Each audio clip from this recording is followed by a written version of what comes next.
Hello everyone. So in this video, I will continue discussing the rule of the softball. So let's continue the rule number 9 to rule number 12. So let's start. So rule number 9, did ball in play. So section number 1, the ball is dead. The ball is dead and not in play in the following circumstances. A. When a ball is batted illegally, and when the ball batter steps from one box to another, when the pitcher is taking the signal or appears to be taking the signal from the pitcher's plate or steps on the pitching plate. And when no pitch is declared. And when a pitch ball touches any part of the batter's person or clothing, whether the ball is struck at or not. And when the foul fly ball is not caught. And when the offensive team causes interference, letter G, when a fair batted ball strike an umpire or runner before touching the field, including the pitcher, and before passing the field other than the pitcher, without being touched, or after passing the fielder, including the pitcher, and in the umpire's judgment, another field had a chance to make an out. So letter H, when the ball is outside the established playing limits of the playing area, and when an accident to be batter runner or runner prevent him from proceeding to the awarded base, he may substituted. The substitute will be allowed to proceed to any awarded bases. The substitute must legally touch all awarded or missed bases not previously touched. J. When the batter bunts or chops the pitch ball. Okay, when the wild pitch is passed, ball goes under, over, or through the backstop. I. When the umpire calls time. M. When any part of the batter person is hit with his own batted ball while still in the batter's box. N. When the runner runs bases in reverse order or off the baseline while not attempting to advance, either to continue the fielders or to make a travesty of the game. O. When a coach near third base runs in the direction of home plate on the rear the baseline while the fielder is attempting to make a play on the batted or thrown ball and thereby draws a throw to home plate. P. When one of or more members of the offensive team stand or collect all or around a base to which a runner is advancing, thereby confusing the fielders and adding to the difficulty of making a play. So Q. When a runner fails to keep contact with a base to which he is entitled until a legally pitched ball has been released. R. When a runner fails to keep contact in the base to which he is entitled until a legally pitched ball has reached home plate. And after each strike or ball. T. When a black ball is declared. U. When a batter enters a batter box with or uses on an altered bat. V. When a batter enters the batter's box with or uses an illegal bat. W. With less than 2 out of a runner or first base, a fielder intentionally drops a fair fly ball or bunt that could be caught by an infielder with ordinary effort after it is controlled with the hand or glove. X. When a fielder carries a live ball into dead ball territory. Y. When time has been called and a defensive player is making an appeal. So Z. When the batter fails to enter the batter's box within 10 seconds after the umpire calls play ball. So AA. When any person other than team member enters the playing field and creates interference, and so on and so forth. So let's proceed to the section 2. The ball is in play. The ball is in play in the following circumstances. A. At the start of the game and the reach half inning, when the pitcher has the ball while standing in his pitching position in the plate, umpire has called play ball. B. When the infield fly rule is in force. C. When the thrown ball goes past a fielder and remains in playable territory. D. when a fair ball strikes an umpire or runner on fair ground after passing a fielder including the pitcher and no other fielder had a chance to make an out, or touching a fielder or including the pitcher. E. When a fair ball strike an umpire of foul ground. F. When the runners have reached the bases to which they are entitled after the fielder illegally fielded a batted, thrown, or pitched ball. When the runner is called out for passing a preceding runner. H. When no play is being made on an obstruction runner, the ball shall remain alive until the play is over. So on and so forth. So let's proceed to the section 3, which is the delayed dead ball. So there are 5 situations when a violation of the rule occurs. An umpire recognizes it and the ball remains live until the conclusion of the play. These situations are an illegal pitch, catcher's obstruction, plate umpire interference, obstruction, detached equipments contacting a thrown ball, a pitch ball, or a fair batted ball. So yun. So let's proceed to the rule number 10, which is the umpire. So section number 1, power and duties. The umpires are the representative of the league or organization by which they have been assigned to be a particular game, and as such are authorized and required to enforce each section of these rules. They have the power to order a play, coach, captain, or manager to do or omit to do any act which in their judgment is necessary to give force and effect to one or all of these rules and to inflict penalties as herein prescribed. The plate umpire shall have the authority to make decision on any situation not specifically covered in the rules. So, general information for umpires. So, the umpire shall not be a member of either team. Example, player, coaches, manager, officer, scorer, or sponsor. So, yung mga umpire guys is, hindi sila kailangan member ng isang team. So, kasi pag isang umpire ka, so kailangan wala kang pinapanigan na team, which is, kailangan mong maging fair kasi umpire ka. So, you have a rule. So, yun. So, letter B, the umpire should be sure of the date, time, and place for the game and should arrive at the playing field 20 to 30 minutes ahead of time. Start the game on time and leave the field with the game is over. So, yun. Pag isa kang umpire, so hindi ka pwedeng aalis agad. So, you need to follow the rules. So, kailangan mong ahead of time, andun ka na sa place, and kailangan hindi ka aalis doon sa place na kung saan ginagawa ang laro unless hindi pa natapos yung laro. So, the male and female umpire must wear. So, ito yung kanilang sinusuot. 1. A powder blue long or sleeve shirt. So, 2nd, dark navy blue socks. 3rd, dark navy blue socks. 4th, dark navy blue cap with white and blue trimmed ISF letters on the front. So, yun siya. So, 5th, dark navy blue ball bag or plate only. 6, dark navy blue jacket and or sweater. 7, black shoes and belt. 8, a white t-shirt worn under the powder blue shirt. Letter D, umpire must not wear exposed jewelry that may pose a hazard. So, yung mga umpires, bawal silang gumamit ng mga prinalya sa katawan like bracelet, necklace, and other na mga jewelry. So, exemption, medical alert, bracelet, and or necklace. The plate umpire in fast pitch must wear a black face mask, black or tan padding, and black throat protector and a body protector and shin guard with knee protection. An extended wire protection may be worn in lieu end of a throat protector of the mask. So, yun lang dapat yung gagamitin. So, letter F, the umpire should introduce themselves to the captain, manager, and scorer. So, kailangan nilang i-introduce yung self nila doon sa manager and scorer. So, letter J, the umpire should inspect the playing field boundaries, equipments, and clarify all ground rules to both teams and their coaches. So, before the game, so kailangan yung umpire, sasabihin niya yung rules doon sa mga, doon sa teams para aware yung teams.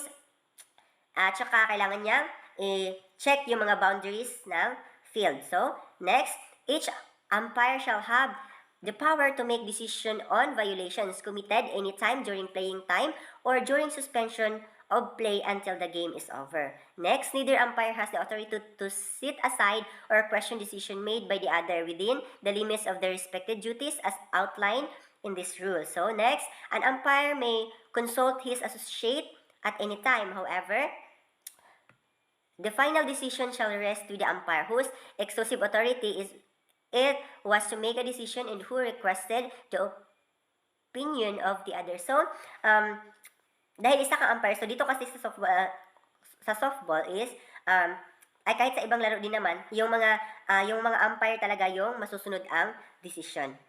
So, yun.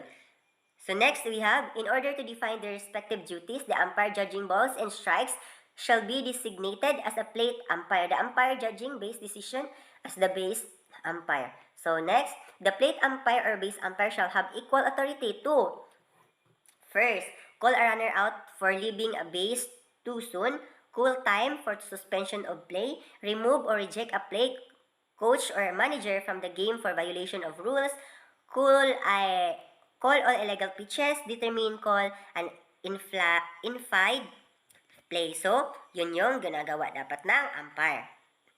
So next, the umpire shall declare the batter or runner out without waiting for an appeal for such decision in all cases where such player is retired in accordance with these rules. So, umpire shall not finalize a team for infraction or rule when imposing the penalty would be to the advantage of the offending team. Next, failure of umpire to adhere to the Rule 10 shall not be ground or protest. These are guidelines for umpires. So let's proceed to the section 2, the plate umpire. The plate umpire shall take a position in back of the catcher. He shall have full charge of and be responsible for the proper conduct of the game. Next, shall call all balls and strike.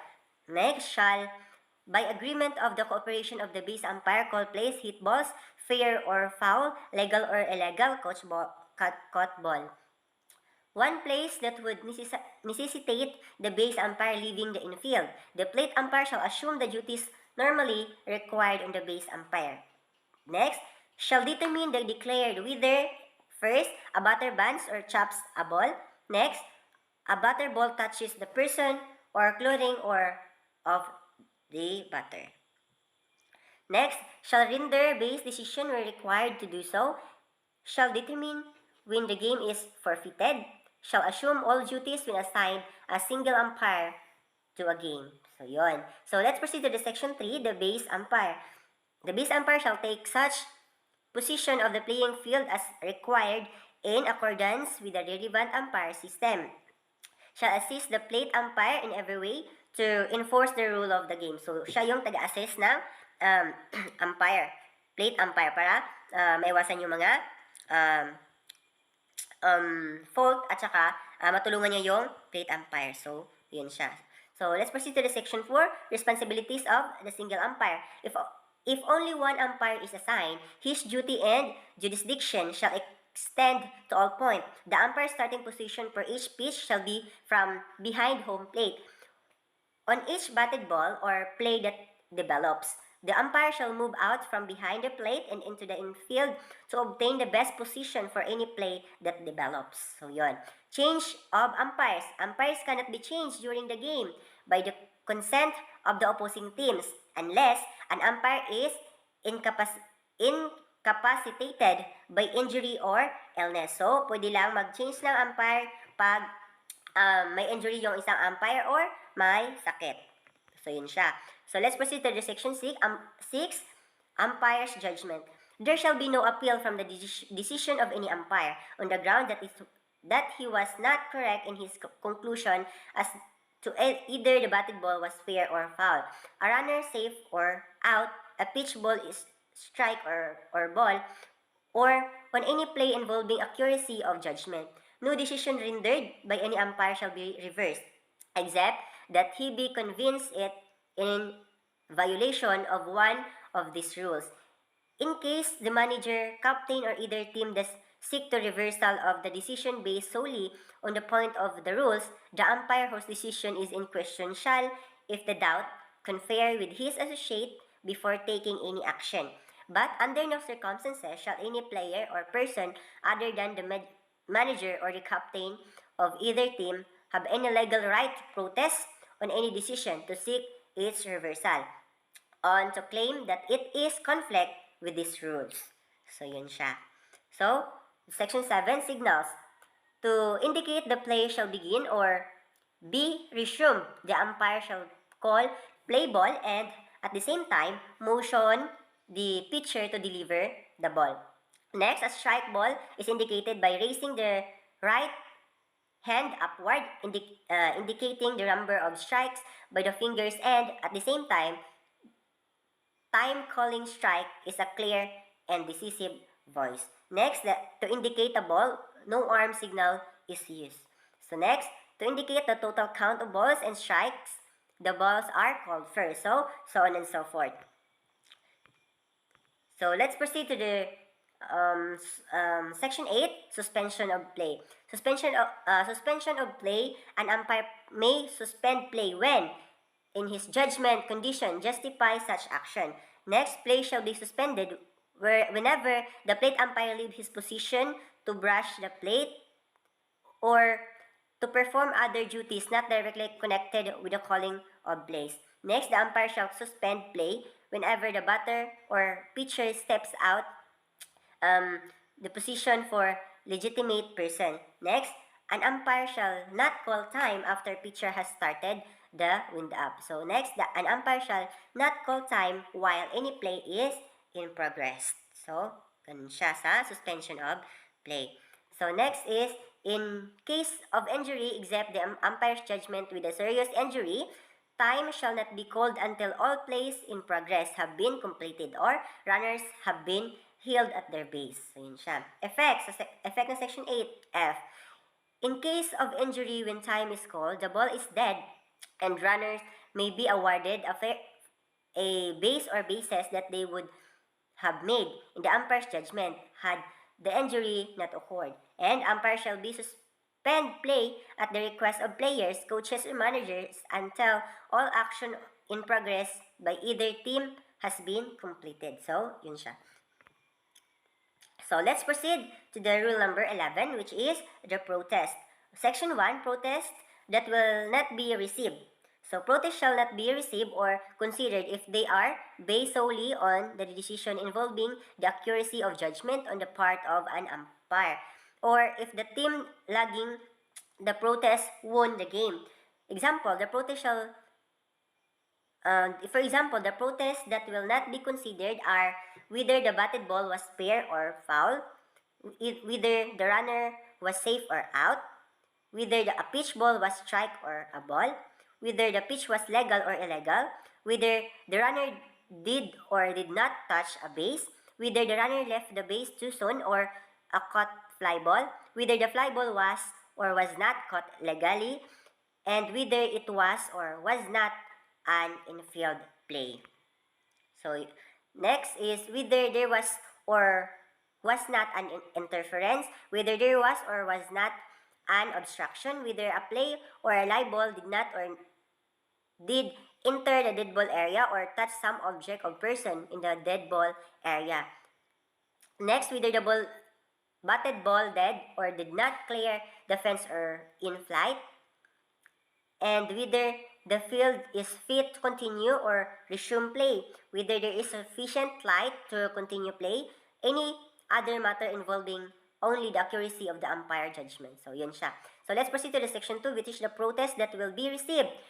Protest that shall be received and considered include matters of the following types. A. Misinterpretation of the playing rule, failure of an umpire to apply the correct rule to given situation, failure to impose the correct penalty for the given violation. After one pitch has been thrown, no change can be made on any umpire ruling. Eligibility of the team roster member. Section 3, protest involving judgment and interpretation of rule. Protest may involve both matter of judgment and interpretation of the rule. An example of the situation, this type follows.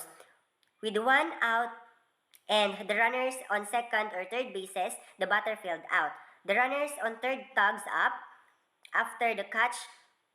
The player on the second did not. The runner on third crossed the plate before the ball was played at second base for the third out. So, yun yung protest involving judgment and interpretation of rules. So, let's proceed to the section 4, notification of intent to log protest. Notification and intent of protest must be made immediately before the next pitch. So, kailangan siyang ma-protest siya immediately before maka-pitch na another pitch. So, the manager or acting manager of the protest team shall immediately notify the plate umpire that the game is being continued under protest. The plate umpire shall in turn notify the opposing manager and official scorekeeper.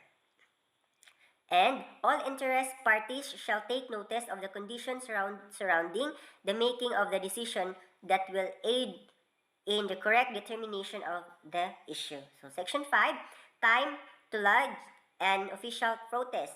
The official written protest must be filed within the reasonable time. In the absence of a league or tournament's rule fixing the time limit for filing the protest, a protest shall be considered if filed within the reasonable time, depending upon the nature of the case and the difficulty for obtaining the information on which the base is protest. And within 48 hours after the scheduled time of the contest is generally considered a reasonable time. So, Section 6, information required for written protest. A formal written protest shall contain the following information: the date, time, and place of the game, the name of the umpires and scorers, the rule and section of the official rules or local rules under which the protest is made, the decision and conditions surrounding the making of the decision, and all essential facts involved in matter protested. So, yun siya. So, section number 7, result of protest. The decision made of the protest game must result in one of the following.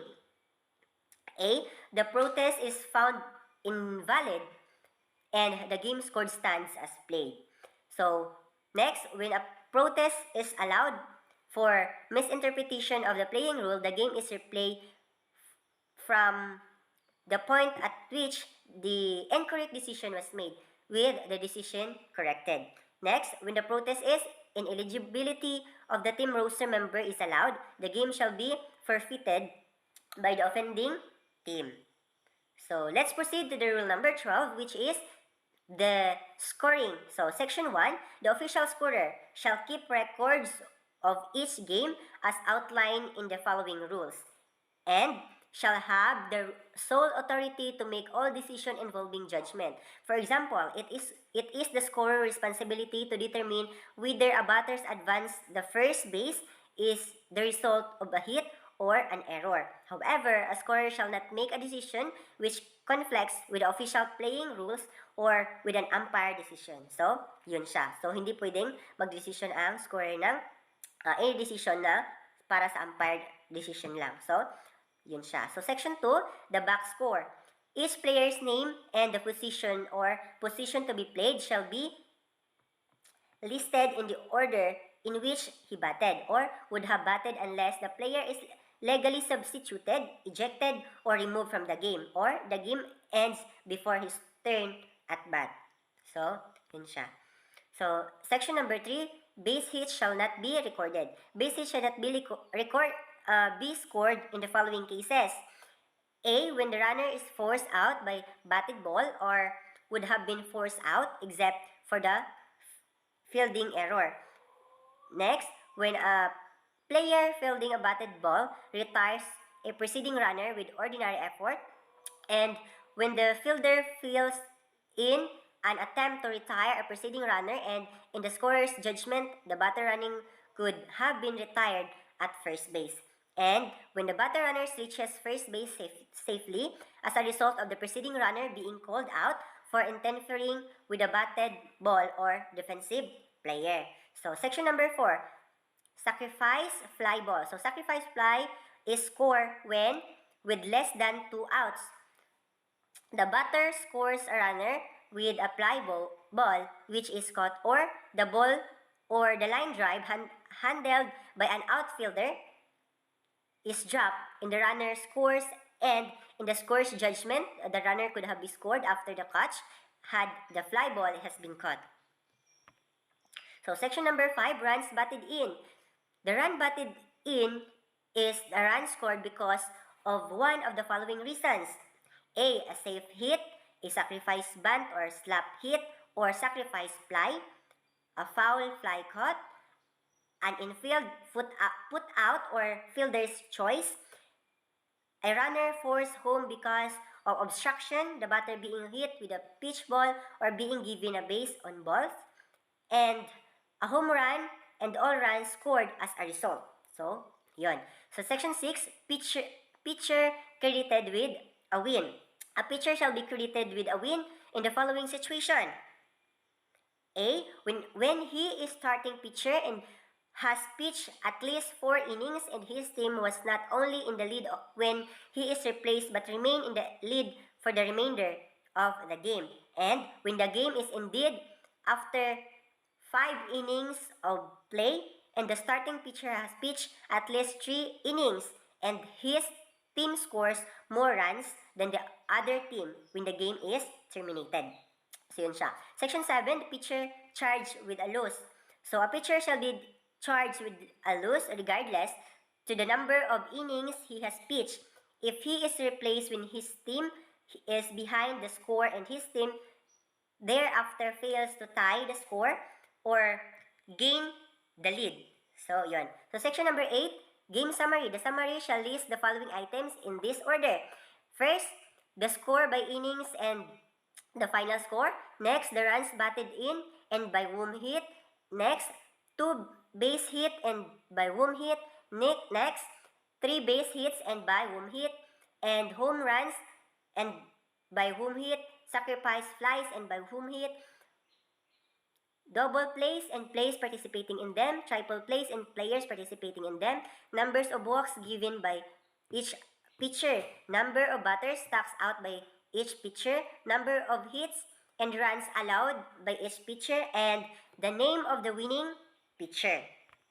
So, next is the name of the losing pitcher, the time of the game, the name of the umpires and scorers, stolen bases by whom, sacrifice bunt, the names of batters hit by the pitch ball and the pitcher who hit them, the number of wild pitches made by each pitcher, the number of pass balls made by each pitcher. So, yun. Yun yung list na pakasunod-sunod. So, next, section 9, stolen bases. Stolen bases are credited to a runner whenever he advances 1 base unaided by a hit, a put out, an error, a forced out, a fielder choice, a pass ball, a wild pitch, or an illegal pitch. This includes the batter runner advancing the second on the awarded base on ball. So, yun. Section 10, records of forfeited games. All records of the forfeited game shall be included in the official records, except that of a pitcher win-loss record. So, end of the slide. So, that was the rule of the softball from rule number 9 to rule number 8. So, thank you very much for